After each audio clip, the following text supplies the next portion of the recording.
Дагы жолу саламатсыздарбы, урматтуу Дарек айым. Негизи баарында эле ушундай сезим болду окшойт. Сиздей адамдар, чынын айтканда, 100 жылда бир жолу дүйнөгө келе турган адамдар болуш керек. Эми өзүнүн таланты менен атактуу болгон башка жолу менен, күчү менен атактуу болгон башка, байлыкка жеткен башка, бирок сиздей адам болуш бул дагы таптакыр башка. Мен дүйнөдө сиздей адамды биринчи жолу көрүп атам десем болот. Негизи аябай таасир калтыра турган адам болдуңуз. Көбүңүзгө үлгү болдуңуз. Мен бирөөнүн ийгилигине, бүгүнкү күнгө чейин бирөөнүн ушунчалык ийгилигине жетип, унчалык таасир алган эмесмин, көзүмө жаш келген эмес. Албетте, ар кимдин ийгилигинен таасир аласың, кандайдыр бир сезимдер келет.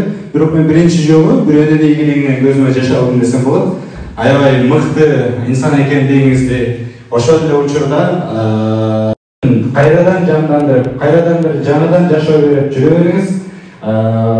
Бейиштик болуңуз эже эң башкысы.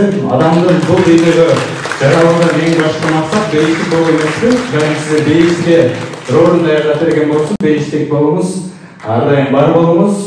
Бул жашоодо дагы ала турган акыңызды алдыңыз, бийик сый-урматтарга татыксыз.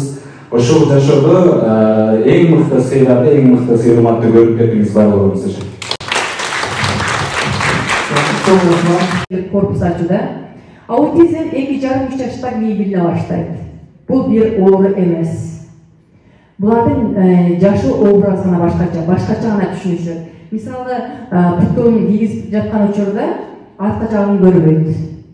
Буларда коркунуч деген эмне аны билишпейт. Уят деген эмне аны билишпейт. Ар кандай жерде бакырып кыйкырып, машинанын алдына чыккап кете беришет. Этаждан болсо секирип түшкөндө.